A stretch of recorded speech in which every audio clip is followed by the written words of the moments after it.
서울광역방송센터입니다. 오늘 여의도 초대석은 장예찬 국민의힘 청년 최고위원과 함께 정치권 현안 이슈 얘기해보겠습니다. 최고위원 어서 오십시오. 안녕하세요. 일단 민주당 돈봉투 파문 얘기부터 좀 해보겠습니다. 송영길 전 대표가 어제 인천공항 통해서 귀국했는데 공항에서 한국에 도착했으니까 상황을 좀 파악해 보겠다. 내가 모르는 얘기들이 좀 많다. 그러면서 검찰이 출석 요구하면 오늘이라도 나가겠다. 이렇게 얘기를 했는데 송 전 대표 귀국 어떻게 보셨나요? 저는 이제 시작이다라는 생각이 듭니다. 이제 송영길 전 대표의 귀국으로 문제가 해결되는 것이 아니라 사실은 더 많은 문제에 민주당이 직면하게 된 셈인데요. 네. 아직까지 돈봉투를 받았다는 의원들 명단 실명 공개가 안 되고 있습니다만 네. 이미 드러난 이 윤관석 의원이나 이성만 의원에 대해서 민주당이 네. 당 차원의 어떤 조치도 못 내리고 있습니다. 왜 그러지 못하는 것일까? 저는 두 가지 이유로 분석을 하는데 네. 일단 이재명 대표 본인의 혐의가 더 많기 때문에 이 의원들에게 읍참마속을 할 만한 리더십이 서지 않는 거죠. 쉽게 말하면 권위가 없다는 네. 말씀인 건가요? 나가라라고 했는데 의원들이 당신은 우리보다 더 깨끗하냐? 이렇게 말했을 때 이재명 대표 할 말이 없거든요. 그리고 두 번째가 이제 네. 2차 체포동의안 때문인데요.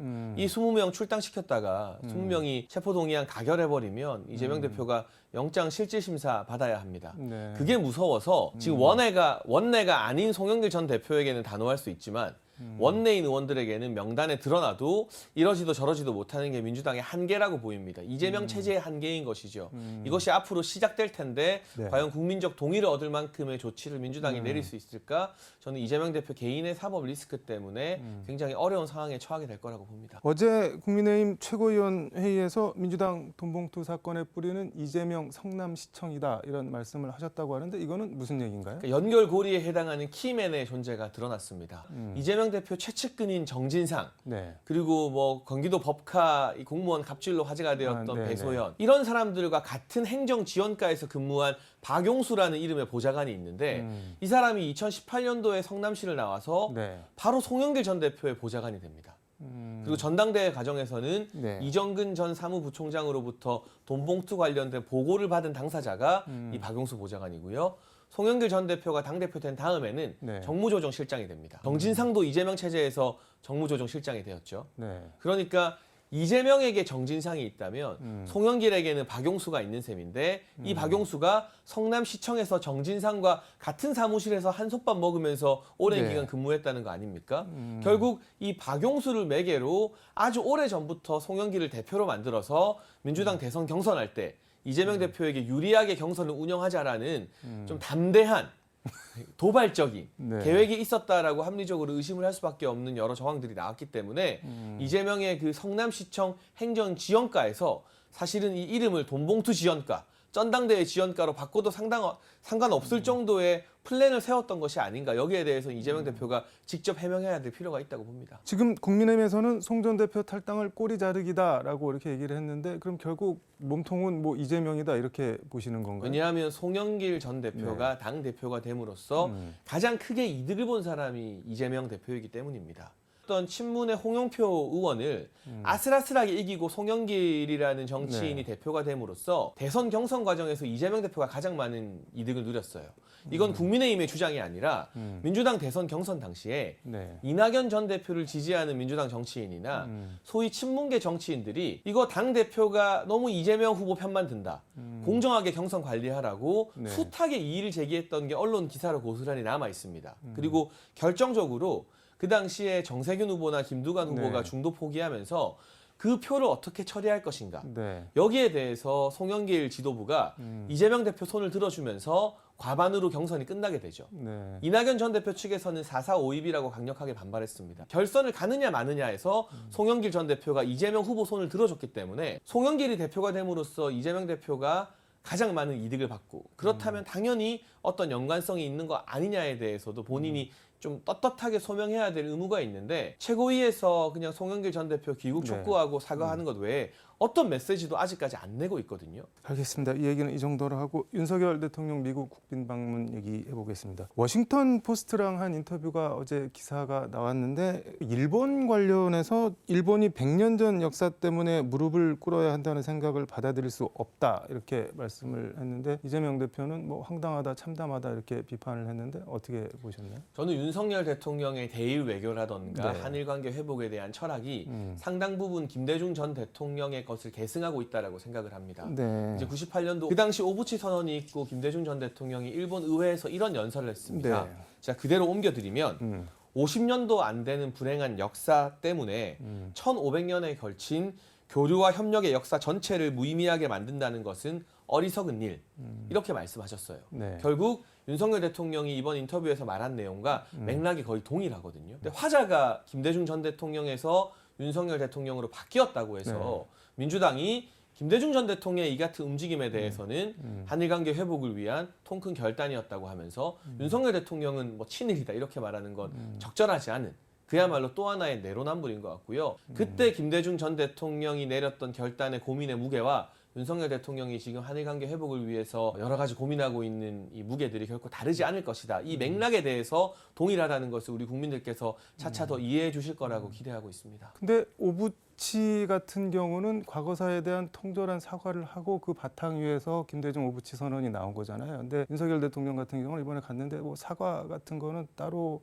뭐 기시다 총리가 한 게 없는 상태에서 뭐 일본 보고 무릎 꿇으라고 하면 무릎 꿇겠냐라고 얘기하는 거는 어떻게 보면 그냥 얻어맞은 사람이 그래 내가 봐준다 뭐 이런 일종의 자기 정신승리 이렇게 보는 사람도 있는 것 같은데 그거는 어떻게 보시나요? 이제 그런 부분에서 네. 오부치가 했던 것과 같은 명확한 발언이 기시다 총리에게서 바로 나오지 않은 것은 네. 우리가 아쉬움을 느낄 만한 대목이라고 생각합니다. 다만 네. 기시다 총리도 100% 만족스럽진 않지만 역대 내각의 인식 계승이 아니라 98년도 선언을 포함한이라고 콕 집어서 김대중 오부치 선언을 명시하고 역대 내각의 계승이라고 네. 말을 했거든요. 우리가 조금 부족하더라도 이제 한 단계 한 단계씩 양국의 신뢰를 회복해 나가는 그런 트랙에 돌입했다고 보고 있습니다. 알겠습니다. 그리고 대통령 이런 말씀도 하셨는데 한국 안보 불안 문제가 너무 긴급한 사안이어서 일본 정부와의 협력을 미룰 수 없었다. 이에 대해 비판적인 사람들은 절대 납득하지 않을 것이다. 이렇게 얘기를 했는데 일단 두 가지가 궁금한데 먼저 지금 안보가 그렇게 불안한 상황인 건가요, 지금? 그렇죠. 사실 저희가 지난 정부에서 네. 북한의 비핵화 의지 이 보증 수표를 받아 들었다가 이 수표가 부도 수표라는 게 확인되지 않았습니까? 언제든지 추가적인 네. 핵실험을 할 수 있는 상황이라는 보고가 올라오고 있고 연이은 탄도미사일 발사와 수중 폭파 실험 이런 것은 우리나라 해군 전력이나 레이더 전력을 무위로 돌리기 위한 굉장히 위험한 네. 실험이거든요. 이런 도발이 연이어 가속화되고 있는 이 시점에 이 한미일 협력을 통한 굳건한 안보 체계 이 재정립이 필요하다라는 인식을 가질 수밖에 없고요. 우리가 얼마 전까지는 러시아가 설마 우크라이나를 침공하겠어라고 생각했습니다. 근데 전쟁을 일으키잖아요. 설마 하지만 설마가 사람 잡는다는 거, 러시아 우크라이나의 침공으로 확인할 수 있었던 것처럼 네. 우리도 마냥 무슨 일이 일어나겠어가 아니라 네. 대비를 더욱더 철저히 하지 않으면 안 될 상황이다라는 위기의식을 가져야 된다고 봅니다. 근데 우크라이나 같은 경우는 젤렌스키 대통령이 뭐 나토 가입하려고 하고 러시아한테 계속 긁었잖아요. 어떻게 보면 푸틴 입장에서 보면은 그래서 전쟁이 뭐 시작이 된 거고 우리랑 이렇게 단순 비교하기는 조금 근데 그렇지 않나요? 저는 이 전쟁의 책임을 네. 우크라이나 정부에게 돌리는 것은 대단히 위험한 발상이라고 생각을 네. 하고요. 나토와 같은 뭐 국제적 연맹에 가입하는 것은 네. 주권 국가의 자유인 것이죠. 그것에 대해서 네. 너네가 나토 가입하려고 했으니까 전쟁이 일어났다. 이건 철저히 러시아의 논리라고 생각을 하고 있고 네. 지금의 국제 정세는 네. 우리가 원하든 원하지 않든 신냉전 체제로 돌입하고 있잖아요. 실질적인 신냉전이 돌입이 되었고 미중 간의 패권 갈등이 격화되고 있는데 네. 우리가 지나간 안미 경중 전략적 모호성 이야기를 하는 건 이미 끝나버린 국제 정세 가지고 철진한 이야기를 하는 거예요. 미국이냐 중국이냐 선택 앞에서 우리의 선택은 미국일 수밖에 없죠. 양자택일의 상황이라고 보시는 것 같네요. 지금 상황은. 뭐 사실상 그런 상황으로 국제 정세가 재편되고 있죠. 앞서서 두 가지가 궁금하다고 했는데 뭐 안보 상황이 엄중하다는 말씀을 들었고 또 하나는 대한민국 안보가 불안하다고 치더라도 안보 불안 문제를 극복하는데 일본이 가진 자산이 우리한테 꼭 필요한 건가요? 일본하고 꼭 협력을 해야 되냐 이런 문제. 이제 예를 들면 네. 지소미아 같은 경우는 정보 교류이지 않습니까? 네. 저도 이제 방송에서 해당 이슈들 워낙 이야기 많이 해야 되니까 군사 네. 전문가분들께 좀 레슨도 공부를 많이 받고 하셨구나. 과외를 네. 받고 했는데요. 네. 일단은 북한이 이제 탄도미사일 시험을 했을 때 우리 정부의 정보 자산, 또 미군의 정보 자산, 네. 일본의 정보 자산으로 파악하는 이 탄도미사일의 궤적, 낙하 지점, 뭐 고각 이런 것들이 다 다르다고 합니다. 이런 식의 혼선이 동아시아 안보를 지키는 데 도움이 안 되기 때문에 보다 명확한 정보를 입수하는 차원에서라도 지소미아 네. 같은 정보 교류는 회복이 꼭 필요한 것 같고요. 그리고 이 한미일의 안보 협력이라던가 여러 가지 공조 체계 구축이 네. 북한이나 중국, 러시아 입장에서는 그만큼 부담스럽게 여겨질 것이고 이 부담이 커져야 섣부른 도발이나 섣부른 판단 착오로 이거 한번 공격해볼까 하는 그런 의도라고 할까요? 그런 네. 어떤 선택을 더 억누를 수 있는 방어 기제가 되기 때문에라도 한미일의 안보 협력이 필요하다고 봅니다. 이게 이제 한미일 안보 협력이라고 하는데 동맹까지 가는 거 아니냐 이렇게 보는 의심하는 사람들도 있고 그럼 그 경우에 꼭 뒤따라오는 질문이 그럼 한반도 유사시에 자위대가 한반도에 들어오는 거를 용인하자는 거냐? 전혀 그럴 일이 없다고 생각합니다. 걱정하실 필요가 없고요. 네. 당연히 뭐 자위대가 진입하는 것도 100% 상상에 기반한 말도 안 되는 네. 이 허위 선동일 뿐입니다. 알겠습니다. 쭉 말씀을 들었는데 대통령이 이에 대해 비판적인 사람들은 절대 납득하지 않을 것이다라고 말씀을 하셨는데 반대하는 사람들도 납득할 수 있게 계속 설득을 해야 되는 거 아닌가요? 납득 어차피 안 할 거니까는 납득하지 마라. 우리는 우리 갈 길 간다. 대통령이 이렇게 하는 건 조금 지지자들만 품고 간다. 뭐 그런 비판을 들을 수도 있을 것 같은데요. 그러니까 두 가지 의미로 설명을 좀 드리고 싶습니다. 네. 첫 번째는 전 이게 일반 국민을 대상으로 했다기보다는 지금도 뭐 주한미군 물러가라. 네네. 뭐 이런 시위하는 특정 정치 이념에 지나치게 경도된 이 시민단체나 운동권 세력들, 그러니까 네. 정치적 세력을 이야기하는 것 같아요. 일반 아니, 국민을 상대로 한 말씀은 아니라는 거예요. 네, 주한미군 물러나라고 하는데 그분들은 네. 어떻게 설득을 하겠습니까? 그런 차원이 있고 두 번째는 여론이 100% 동의해주지 않더라도 이 대한민국의 국익을 위해서 결단을 내려야 될 부분들이 있거든요. 이를테면 노무현 전 대통령의 이라크 파병이나 한미 FTA 네. 같은 경우는 저는 굉장히 중요한 결단이었다고 생각을 합니다. 하지만 그 당시에도 진보 진영이나 노무현 전 대통령을 지지했던 그 당시에 네. 어떤 이 정당에서마저도 이라크 파병이나 한미 FTA에 대해서는 반대하지 않았습니까? 하지만 노 전 대통령이 국익을 위해서 결단을 내렸던 것처럼 네. 대통령이라면 100% 여론이 박수치는 일만 할 수 있는 것은 아니다. 알겠습니다. 무슨 말씀인지. 영국 파이낸셜 타임즈 오늘자 보도인데 백악관에서 우리 대통령실에 중국이 미국 반도체 수입 금지해도 SK랑 삼성이 중국의 그 부족분 메꾸지 말아달라 이렇게 요청을 했다고도 하는데 이거는 대통령 방문에 맞춰서 이런 보도가 백악관 발 인용해서 나온 거는 이거 어떻게 봐야 될까요? 그러니까 이제 미국과 한국이 네. 우호적인 동맹 국가이지만 서로 많은 것을 얻기 위한 사전 작업이 전 치열하게 이루어진다고 보고요. 다만 네. 말씀해주신 보도는 백악관에서 공식 인정한 내용은 아닙니다. 우리 시간으로 오늘 아침에 이제 백악관 기자들 브리핑을 제가 봤는데 네. 해당 질문이 있었고 백악관 대변인이 확인을 해주지 않았어요.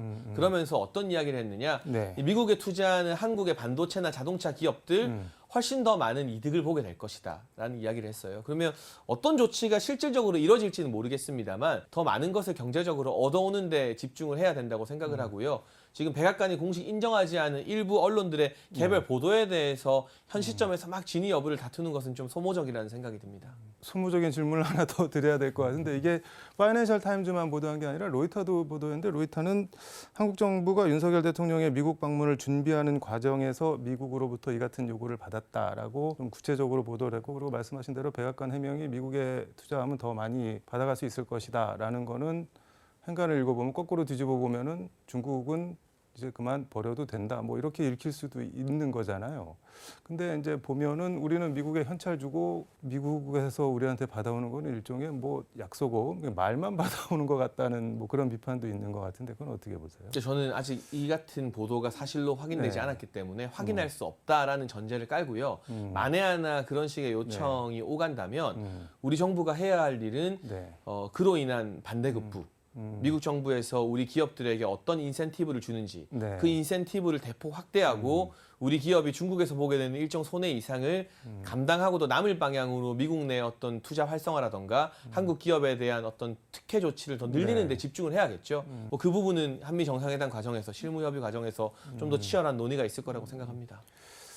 이거는 좀 불편한 질문일 수도 있는데 어제 성균관대 교수 연구자 248명이 윤석열 정부 규탄 시국 선언이라는 거를 했는데 나라가 망할지도 모른다는 걱정은 이게 단지 수사가 아니다. 뭐 이렇게 주장을 했고 뭐 그 앞서서 고대 교수들도 한일 정상회담 관련해서 뭐 성명 내고 뭐 대자보도 많이 붙고 등등등 이런 게 쭉 이어지고 있는데 그건 어떻게 보시고 계시나요? 일단 전혀 불편한 질문이 아니고요. 네. 어떤 종류의 비판이나 질문에 대해서도 겸허하게 받아들이는 게 저는 여당 지도부의 의무라고 생각을 합니다. 더 많이 이런 질문 해주셔도 되고 네. 뭐 어쨌든 우리 국민 모두에게 정치적 의사 표현을 할 자유가 있죠. 네. 근데 그게 과격하거나 지나치게 편향적일 때는 지켜보시는 침묵하는 다수의 국민들이 알아서 판단해 주실 거라고 믿고요. 저는 개인적으로 윤석열 네. 정부의 이 국정 과제나 네. 이 굵은 어떤 정책 추진 방향 자체는 대부분 대한민국의 미래를 위해서 꼭 필요한 방향이라고 생각합니다. 한미동맹 강화라던가 지금 다소간의 이견이 있더라도 한일 간의 신뢰를 회복하는 것, 그리고 뭐 자유로운 시장의 어떤 활력을 불어넣어서 민간에서 이익을 창출하는 것 등등. 다만 한 가지 제가 국민 여러분께 부탁드리고 싶은 것은 네. 전체적으로 나라를 어떻게 끌고 갈 것인가, 어떻게 개혁할 것인가 하는 좀 굵직한 방향을 좀 먼저 한번 봐주시라. 어떤 이 디테일한 네. 부분에서 부족한 것이 있다면 또 얼마든지 비판하셔야 되지만 이 디테일한 부분에 대한 실수나 비판이 네. 전체 국정 방향이나 굵직한 정책 추진을 다 뒤엎을 정도가 되면 안 되지 않겠느냐라는 호소의 말씀도 좀 드리고 싶습니다. 나라가 망할지도 모른다. 뭐 이런 걱정 불안은 그러면은 기우거나 아니면 잘못 생각하고 계신다 그렇게 들리기도 하는데. 그것이 기후라는 것을 저희가 이제 계속 증명해 드려야 되는 것이고요. 다만 분명한 것은 지지율 관리 측면에서라면 하지 않아도 될 일을 나라의 미래를 위해서 어떻게든 건드리고 해결하려는 노력을 하고 있다라고 저는 좀 이 강변을 하고 싶습니다. 민주당하고 정의당 27일 모레 대장동 특검, 김건희 여사 특검, 쌍특검 패스트트랙 본회의 지정한다고 하는데 이게 지정이 되면은 최장 한 8개월 정도 걸리니까 연말 정도에 통과가 될 것 같은데 결국 뭐 총선 앞두고 이거 이슈화를 시키겠다 뭐 이런 걸로 보이는데 어떻게 대응을 하실 건가요? 전 정치에서 가장 중요한 게 우선순위 설정이라고 생각을 네. 합니다. 다른 민생 의제를 마비시킬 정도로 이 50억 클럽 특검이나 김건희 여사 특검이 우선순위 최상단에 올라가야 되는 것인가. 김건희 여사와 관련해서는 지난 정부에서 1년 반 넘게 이성윤 네. 체제에서 또 이정수 체제에서 탈탈 털어서 수사하지 않았습니까? 50억 특검이나 대장동 같은 경우는 지금 검찰이 강도 높게 수사하는 것이 정지될 수 있기 때문에 네. 오히려 이 혐의자들에게 유예 기간을 주는 부정적인 결과를 초래할 수 있다는 점을 말씀드리고 싶고요. 우선순위 설정을 잘하는 모습을 국회가 보여드려야 한다라고 당부하고 싶습니다. 마지막 질문이 될 것 같은데 문재인 전 대통령이 그 사비 들여서 지은 평산 서점 이게 오늘 오후 현판식을 열었다고 하는데 그리고 온라인 북클럽 평산 책방의 책 친구들 이런 온라인 북클럽도 운영한 계획이라고 하는데 문 전 대통령 이런 활동은 어떻게 보고 계시는지 궁금합니다. 이거 하나만큼은 분명한 것 같습니다. 네. 역대 전직 대통령 중에 가장 활발하게 정치와 사회 활동을 하시는 분이다. 잊혀지고 싶다라는 말은 진심이 아니었던 것 정도는 100% 확실하게 드러나는 것 같고요. 전직 대통령은 이제 국가의 원로로서 네. 사회 통합, 국민 화합에 기여할 의무가 있죠. 그런데 이 평산 책방에서 네. 예를 들면 보수적인 음. 책 저자도 부르고 그곳에서 토론도 하고 한다면 국민 통합에 기여할 부분이 있겠으나 네. 제 예상으로는 김재동 씨가 가서 강의하겠죠. 조국 전 장관이 가서 북 콘서트 하겠죠. 너무 단정적으로 생각하시는 거 아닌가요? 저의 전망이 틀린다면 제가 정치적 책임을 질 것이고요. 저는 그렇게 될 거라고 확신을 하는데 그러면 또 하나의 어떤 진영 논리가 강고화되는 하나의 진지 구축밖에 안 된다. 이것이 과연 국민 통합 차원에서 기여할 수 있는 부분이 있나 하는 의문점을 띄우고 싶고요. 이재명 대표 리더십이 지금 취약하기 때문에 다음 총선을 앞두고 친명 공천을 마음대로 못할 거라는 관측이 나오고 있지 않습니까? 때를 맞춰서 문재인 전 대통령이 여전한 영향력을 과시해서 민주당의 친문들을 최대한 많이 살리기 위한 하나의 정치적 노림수로까지 연결이 된다면 이건 사회 문제가 아니라 현실 정치의 문제로까지 비화되는 것이기 때문에 부디 그런 저의 우려가 현실로 이어지지는 않았으면 좋겠습니다. 일종의 진지전 개념으로 보고 계시네요. 그러면. 네, 그리고 사실 우리가 개딸이 문제다, 뭐 또는 정강훈 목사가 문제다 이야기 많이 하지만 네. 그 원조는 이 친문, 문파라고 하는 분들 여기에 대해서 문재인 전 대통령이 양념이라고 공식적인 면죄부를 주는 데서부터 강성 온라인 팬덤의 문제가 촉발된 것이거든요. 네. 그런데 거기에 대해서 아직까지 어떤 반성이나 후회의 말씀을 하지 않으시고 또다시 그 문파들이 모일 수 있는 진지를 구축했다는 것, 한국 정치의 가장 큰 병폐인 진영 논리나 강성 팬덤의 문제를 완화시키기는커녕 심화시킬 수 있다는 측면에서 부정적이라고 보고요. 저는 반대의 경우로 박근혜 전 대통령이나 이명박 전 대통령이 만약 책방 만들고 본인들의 팬덤 모은다고 했어도 똑같이 비판했을 겁니다. 알겠습니다. 오늘 말씀은 여기까지 듣도록 하겠습니다. 고맙습니다. 네, 지금까지 서울광역방송센터에서 장예찬 국민의힘 청년 최고위원과 함께 전해드렸습니다.